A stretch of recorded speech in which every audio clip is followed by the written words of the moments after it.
Hi, welcome back to the channel and to today's video.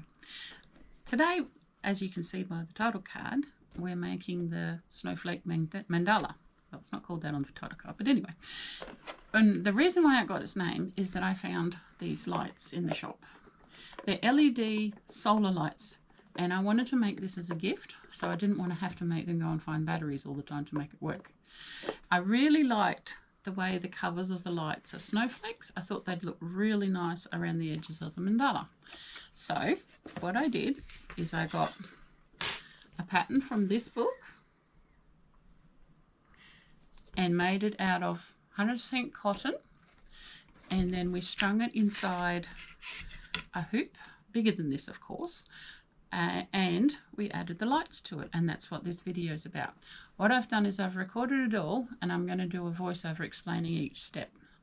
And I hope it's useful if you want to make this kind of mandala yourself with a thinner frame this time. The last one I did, it was a nice thick frame where we can hide a lot, but this one we can't hide as much. So let's go and watch the video.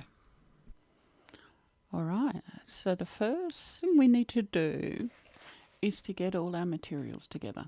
This is the doily. Now the doily is dry, so what you need to do, if you want it to stretch even better, you need to wet it, but I did not do that with this one.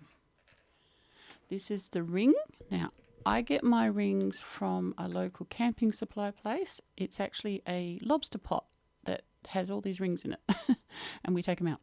These are the lights I'm going to use. They are LED solar lights, and we also need, well, the lights themselves. I'll have to untangle those later. We need some felt. Now you can buy felt by the meter from craft stores or material stores. I need some more yarn of the same kind the doily was made of. Then I have some sparkle yarn for the last edging, some pins, my big dressmaking scissors, those ones, that's to cut the felt with. Just put it away so I don't cut myself. I also need a very small pair of very sharp scissors with a fine point. You can't really see that in the video, but they do have a fine point. Now, first thing to do is we need to cut our felt. Now, because this is quite a thin ring, we need quite thin felt. I've got it doubled over the length, and I'm just going to use the big scissors, and I'm going to cut myself strips about just over 1 centimetre wide. And cut yourself a generous amount, 5 or 6. You don't want to be short on these, and you're also going to be trying to keep the tension on, so you don't want to have to put everything down and cut more strips. You can do it, but it's not easy. So now there's our strips. I'm just straightening them out, make sure I got all the widths fairly consistent.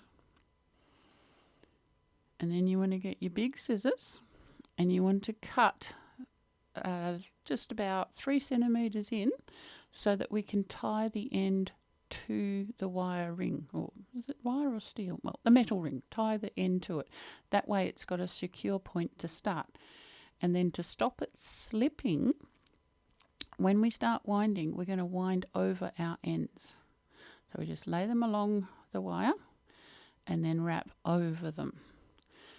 And you just need to wrap so that there are no gaps. And it'll take a while. Just go slow and steady. You'll get there. And when your strip runs out, just lay it along the wire with your next one. Cut another 3 or 4 centimetres and tie it over your ends, and then keep wrapping over, so you don't have any ends hanging out that you got to deal with later. So you keep doing this all the way around. And what this does, it gives you a non-slip surface to attach the doily to. We need this underneath the doily. So now the wire is all covered. That knobble there is just the beginning and end. All the rest has been done like I said. And now we're ready to put the doily in.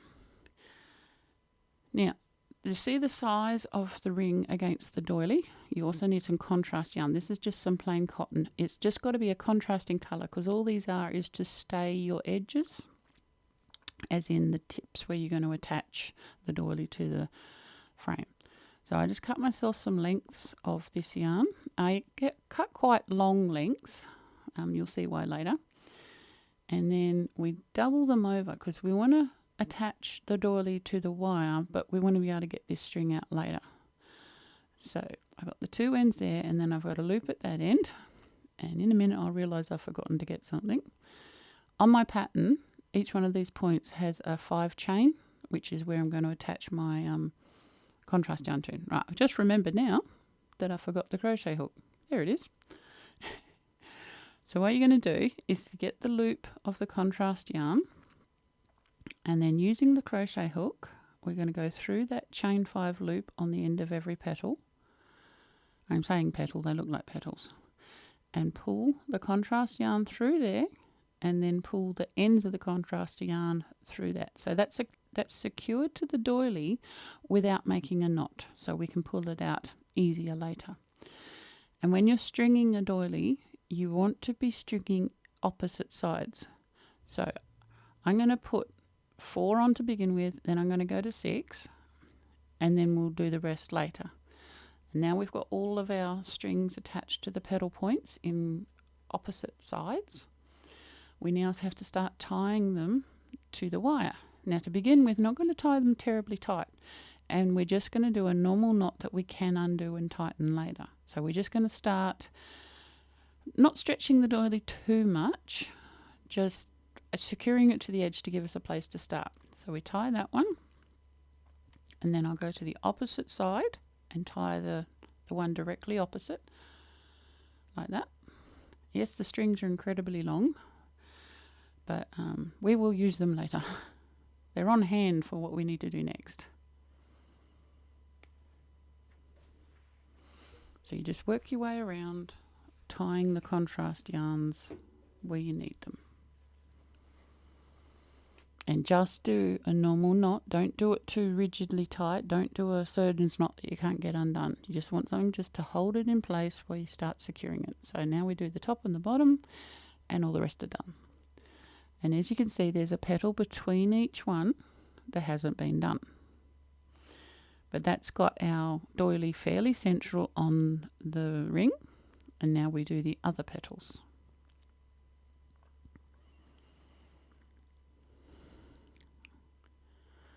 Get the yarn there ready for the stringing. This is just securing it to the edge so it stays central when we lace it. So now I have a bit of trouble with it. The camera's as high as it'll go, and I still can't get the whole thing in the picture. So we're just going to trim this down so we can still tighten these knots, but it's now given us 2 lengths of string to do the other contrast yarns. I had a plan, honestly. So now we just do the same thing with all the little petals that are between the ones that are already secured, but now we're pulling it tighter. Now that it's already centered and tied, we can start pulling it tighter.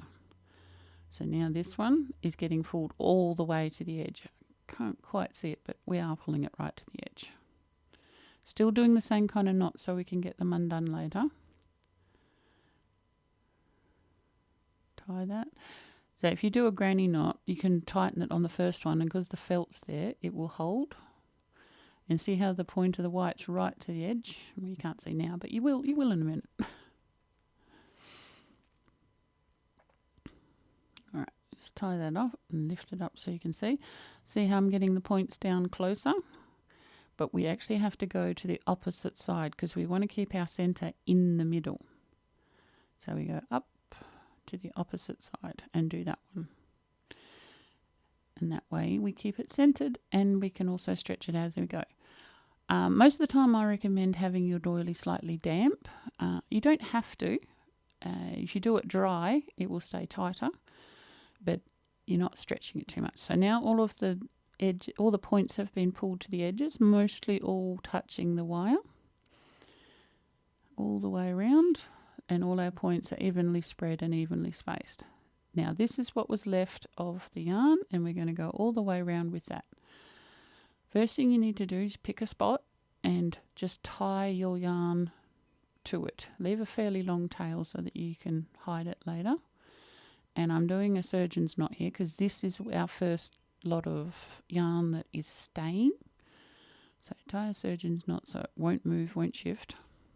And those of you who don't know what a surgeon's knot is, just do your granny knot but add an extra twist on both times, if that makes sense to you.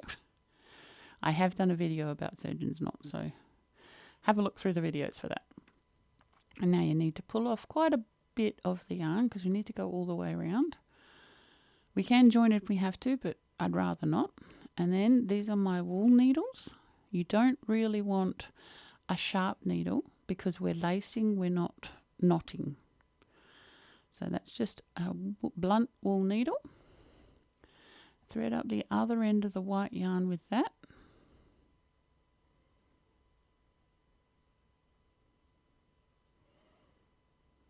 Got it first go. Didn't even have my glasses on. Wow.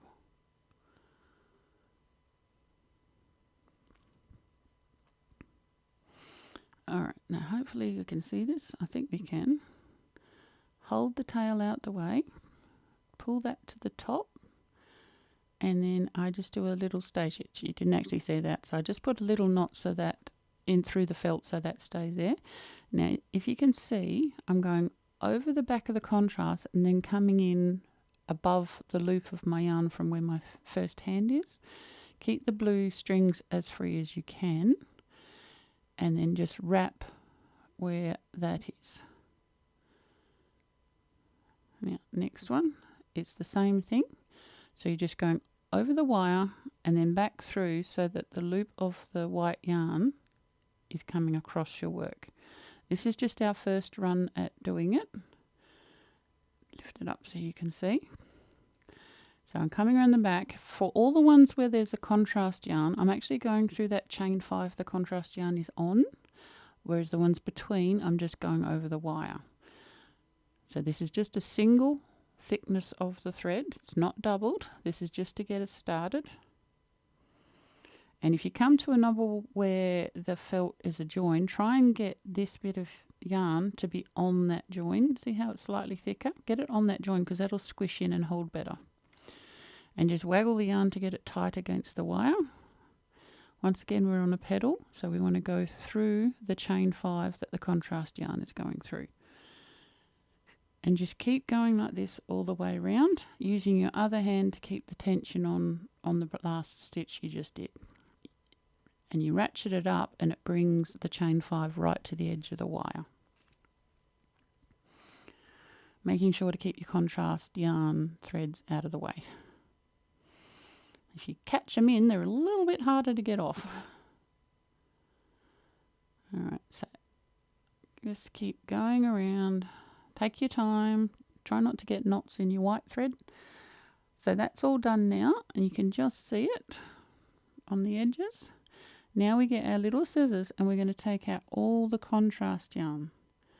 So try and undo your knot. If you can't undo your knot, which this one I couldn't, just get the point of the scissors under there and just snip one side of the knot. I think we just about got it. This is where I find out that while the scissors are pointy, they're not very sharp. And you should be able to just wiggle that yarn a little bit and it'll come out of the front. Don't yank at it. Now I've closed the scissors and I'm just using the point, the closed point, just to flick the contrast yarn out of the tip of the doily. You should just, yeah, see, just waggle it and it comes out because we just did the loop on the doily rather than a knot. So do that all the way around and you should have a handful of contrast thread and nothing left on your doily. So now we thread up some more of the white string and we're going to do another row of lacing. It is the same stitches as before, but we're now putting a second lot in just to secure it and be safe with it, and also ratchet anything that's gone a bit loose. This kind of a knot, because the felt's already there, it will tighten it down to the edge of the ring. So just go through the chain 5 again and then back through your loop and go work all the way around, ratcheting it in tight. You won't see most of this string at the end, but try and be as neat as you can.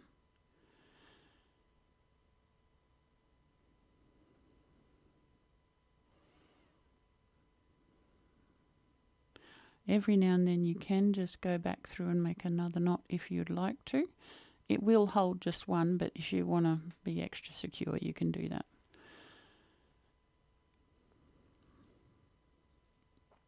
And make a knot, I mean by catching a bit of the felt so that it actually makes a knot.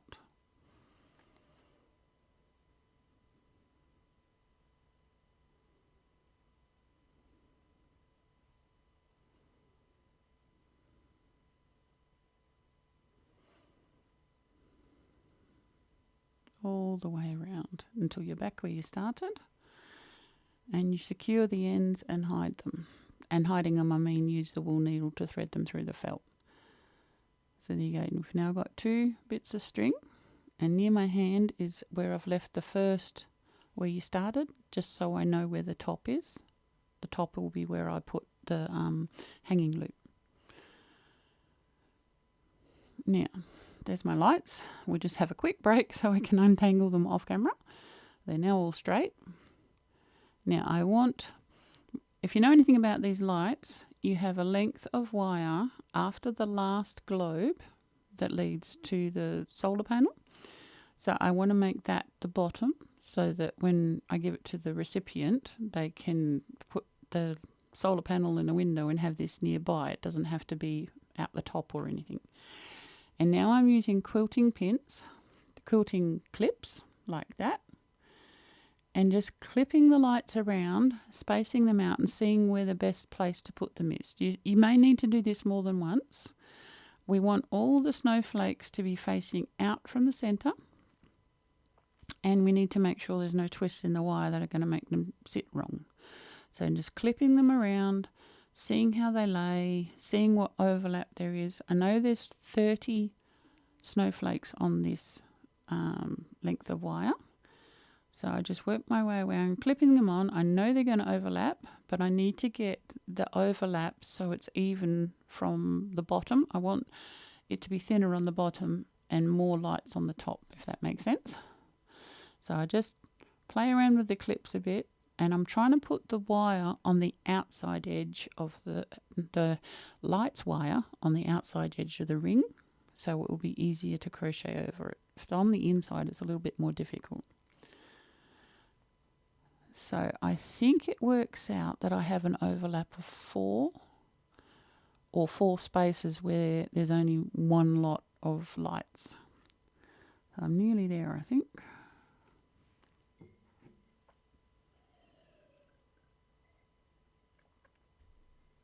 All right, so we're just about at the bottom.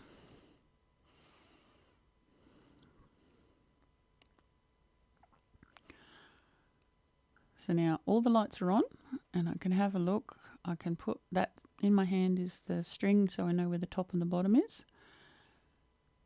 And I've adjusted it so it's correct. Now I'm using a 5mm hook, and I'm using 2 lots of sparkly yarn. This one is the thicker one. This one is about a thick 8 ply or double knit, but a thick 8 ply. And this one is a thin 8 ply. So together they make around a 12 ply, and they both have glitter through them. I'm going to work with them together, get the 2 ends. Hopefully you can see the glitter. I can, but hopefully you can. Get the 2 ends together, leave yourself a decent tail so you can hide it. Now this is the difficult part. It's not impossible, it's just difficult. You're going to crochet starting at the bottom near where the plain wire comes out, around the wire, the felt, your lacing, and the wire from the lights. And you're just doing a single crochet.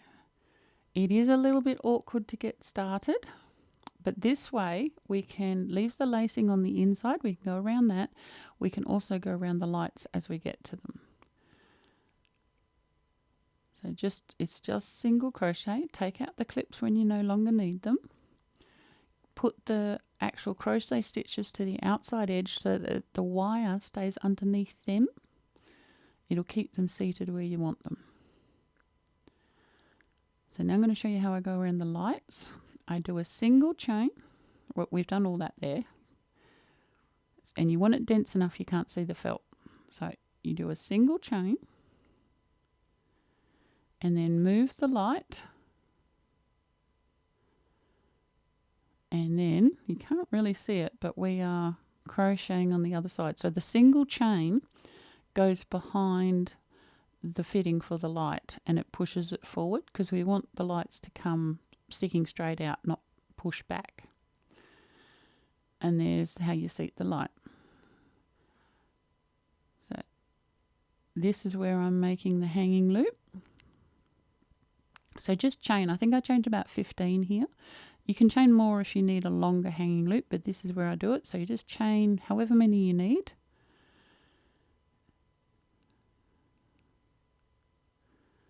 And one more. And then you slip stitch back into the last actual stitch you made. That way the loop is secured to itself.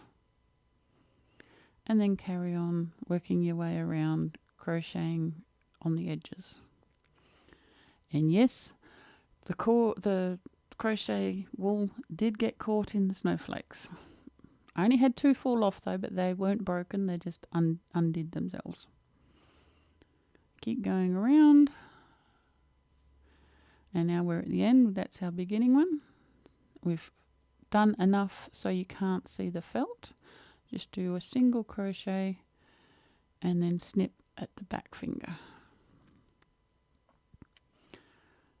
And then you need to bring the other tail forward and tie them together. After this, just use your wool needle to weave the ends in underneath the single crochets you just did, going in opposite directions, of course. So there is our wrapped edge. You can't see any of the felt, and all the lights are, what's the word, is it perpendicular? I think it might be. Perpendicular to the doily. They're evenly spread. They're not in really tight. They're just secured. And they're the couple that I had 2 that fell off. They're not broken, so we'll just put them on when we do the pearls. We've got our hot glue gun, and all I did is put a little tiny blob at the end of the tube where the light goes in, and then just push it back onto the light.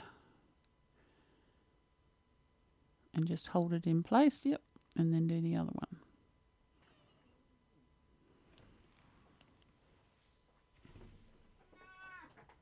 Yes, you woke up. You can hop down. Alright, so they're back on. And the next thing I want to do is I'm worried about the lights falling forward. So to help them be more secure, I have these little pearl beads. And they're just ones with a hole in the middle. They're not real special fancy beads. And all I'm going to do is just put a little dab of hot glue where the light comes out from under the crochet, and then carefully push that in, but also make sure the light is straight, and that way the hot glue is securing both the bead and the light. I just hold it in place till the glue dries enough that the light is stable, and just do that all the way around. Take your time with hot glue. You don't want to burn yourself. You have got a little bit of time, not heaps, but you got a little bit of time to be able to put it down and put the bead on without it cooling off too quick. I use a high temperature hot glue gun. That way I have that time. You have a low temperature, you don't have as much time. And that is the mandala with all the beads on, all the pearl beads on the edges. Now, you can see occasional little spots where the crochet is not covering the felt, but not many, and you can just pinch them with your fingers and it should spread out. And that is the mandala complete, and next will be a short video showing it all lit up.